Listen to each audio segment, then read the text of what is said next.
Hi friends, welcome back to Ranjitha ಲೋಯಿ YouTube channel. ಇವತ್ತು ನಾನೊಂದು ಸ್ವೀಟ್ ರೆಸಿಪಿನ ಮಾಡ್ತಾಯಿದ್ದೀನಿ. ಯಾವ ಸ್ವೀಟ್ ರೆಸಿಪಿ ಅಂದರೆ ಸಬ್ಬಕ್ಕಿ ಶಾವಿಗೆ ಪಾಯಸ ಮಾಡ್ತಾಯಿದ್ದೀನಿ. ಇದಕ್ಕೇನು ಮಾಡಬೇಕು ಅಂತೇಳಂದರೆ, ನೀವು ಮೊದಲಿಗೆ 1 ಟೇಬಲ್ ಸ್ಪೂನ್ ತುಪ್ಪನ ಹಾಕ್ಕೊಂಡು ಅದು ಸ್ವಲ್ಪ ಕಾದ ನಂತರ ಡ್ರೈ ಫ್ರೂಟ್ಸ್ಗಳನ್ನ ಹಾಕ್ಕೋಬೇಕು. ಡ್ರೈ ಫ್ರೂಟ್ಸ್ನ ಲೋ ಫ್ಲೇಮಲ್ಲಿ ಇಟ್ಕೊಂಡು ನೀವು ಹುರ್ಕೋಬೇಕು. ಯಾಕಂತಂದರೆ ಜಾಸ್ತಿ ಫ್ಲೇಮಲ್ಲಿ ಇಟ್ಕೊಂಡು ಹುರ್ಕೊಂಡ್ರೆ ಸೀದೋಗೋ ಚಾನ್ಸಸ್ ಇರುತ್ತೆ. ಅದಕ್ಕೋಸ್ಕರ ಲೋ ಫ್ಲೇಮಲ್ಲಿ ಹುರ್ಕೊಂಡು ಒಂದು ಬೌಲ್ಗೆ ಎತ್ತಿಟ್ಕೊಳ್ಳಿ.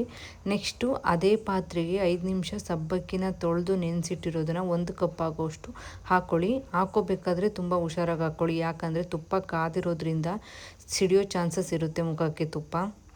ಹಾಗೆಯೇ ಅದನ್ನು ನೀಟಾಗಿ ಮಿಕ್ಸ್ ಮಾಡ್ಕೋಬೇಕು. ನೀವು ನೀಟಾಗಿ ಮಿಕ್ಸ್ ಮಾಡ್ಕೊಂಡು ಒಂದು 5 ನಿಮಿಷ ಆದಮೇಲೆ ಅದಕ್ಕೆ ನೀವು ಶಾವಿಗೆನ ಆ್ಯಡ್ ಆನ್ ಮಾಡ್ಕೋಬೇಕು. ಶಾವಿಗೆನೂ ಕೂಡ ಗೋಲ್ಡನ್ ಬ್ರೌನ್ ಬರೋವರೆಗೂ ಹುರ್ಕೊಂಡು ಅದನ್ನು ಕೂಡ ನೀಟಾಗಿ ಮಿಕ್ಸ್ ಮಾಡ್ಕೋಬೇಕು. ನೀಟಾಗಿ ಮಿಕ್ಸ್ ಮಾಡ್ಕೊಂಡಾದಮೇಲೆ ನೀವೇನು ಮಾಡಬೇಕು ಅಂದರೆ, ನಿಮಗೇನಾದರೂ ಹಾಲು ಇಷ್ಟ ಆಯಿತು ಅಂತೇಳಂತಂದರೆ ಹಾಲನ್ನೇ ಹಾಕೋಬೋದು. ನನಗೆ ಹಾಲು ಇಷ್ಟ ಆಗಲ್ಲ ಅಂತ ಹೇಳ್ಬಿಟ್ಟು ನಾನು 1.5 ಕಪ್ ಆಗೋವಷ್ಟು ನೀರನ್ನ ಹಾಕ್ಕೊಂಡು ನೀಟಾಗಿ ಮಿಕ್ಸ್ ಮಾಡ್ತಾಯಿದ್ದೀನಿ. ನೀಟಾಗಿ ಮಿಕ್ಸ್ ಮಾಡದೇ ಇದ್ದರೆ ಗಂಟು ಬೀಳುತ್ತೆ, ಆ ಪಾಯಸನೂ ಕೂಡ ಚೆನ್ನಾಗಿ ಬರಲ್ಲ. ಸೊ ನೀಟಾಗಿ ಮಿಕ್ಸ್ ಮಾಡಿಬಿಟ್ಟು ಒಂದು ಪ್ಲೇಟ್ ಮುಚ್ಚಿಬಿಟ್ಟು 5 ನಿಮಿಷ ಬೇಯೋದಕ್ಕೆ ಬಿಡಬೇಕು. ಆ 5 ನಿಮಿಷ ಆದ ನಂತರ ಆ ಪ್ಲೇಟ್ನ ಓಪನ್ ಮಾಡಿಬಿಟ್ಟು ನೋಡಿ ನೀವು.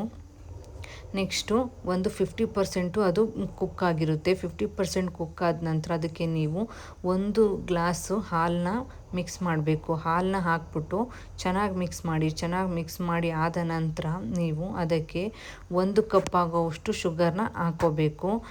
ಶುಗರ್ನ ಚೆನ್ನಾಗಿ ಮಿಕ್ಸ್ ಮಾಡಬೇಕು. ಶುಗರ್ನ ಮಿಕ್ಸ್ ಮಾಡಿದ ನಂತರ ಇದಕ್ಕೆ ನೀವು 2 ಟೇಬಲ್ ಸ್ಪೂನಷ್ಟು ಬಾದಾಮ್ ಡ್ರಿಂಕ್ ಮಿಕ್ಸ್ ಪೌಡ್ರನ್ನ ಹಾಕ್ಕೋಬೇಕು. ಹಾಕ್ಕೊಂಡು ಅದನ್ನು ಕೂಡ ಚೆನ್ನಾಗಿ ಮಿಕ್ಸ್ ಮಾಡಿದ ನಂತರ ಕಲರ್ ಕೂಡ ಪಾಯಸದ ಬರುತ್ತೆ, ಹಾಗೆ ಟೇಸ್ಟು ಕೂಡ ತುಂಬ ಚೆನ್ನಾಗಿರುತ್ತೆ. ಸೊ ಅದನ್ನು ಮಿಕ್ಸ್ ಮಾಡಿ ಆದಮೇಲೆ ನೀವು ಕೊನೆಗೆ ಏನು ಮಾಡಬೇಕಪ್ಪ ಅಂತೇಳಂದರೆ, ಫೈನಲ್ ಟಚ್ಚು ನಾವು ಹುರಿದು ಇಟ್ಕೊಂಡಿರೋ ಅಂಥ ಡ್ರೈ ಫ್ರೂಟ್ಸ್ಗಳನ್ನ ನೀವು ಅದಕ್ಕೆ ಹಾಕ್ಕೊಂಡು ಚೆನ್ನಾಗಿ ಮಿಕ್ಸ್ ಮಾಡಿದರೆ ಸಬ್ಬಕ್ಕಿ ಶಾವಿಗೆ ಪಾಯಸ ರೆಡಿ ಆಗುತ್ತೆ. ಈ ವಿಡಿಯೋ ಏನಾದರೂ ನಿಮಗೆ ಇಷ್ಟ ಆಗಿದ್ದರೆ ಲೈಕ್ ಮಾಡಿ, ಶೇರ್ ಮಾಡಿ, ಕಮೆಂಟ್ ಮಾಡಿ, ಹಾಗೆ ಸಬ್ಸ್ಕ್ರೈಬ್ ಮಾಡೋದನ್ನು ಮರಿಬೇಡಿ. ಹಾಗೆ ನೀವು ಕೂಡ ಮನೇಲಿ ಒಂದು ಸಲ ಈ ಸಬ್ಬಕ್ಕಿ ಶಾವಿಗೆ ಪಾಯಸನ ಟ್ರೈ ಮಾಡಿ ಹೇಗಿದೆ ಅಂತ ಹೇಳಿ ಕಮೆಂಟ್ ಬಾಕ್ಸಲ್ಲಿ ನನಗೆ ನೀವು ತಿಳಿಸಿ.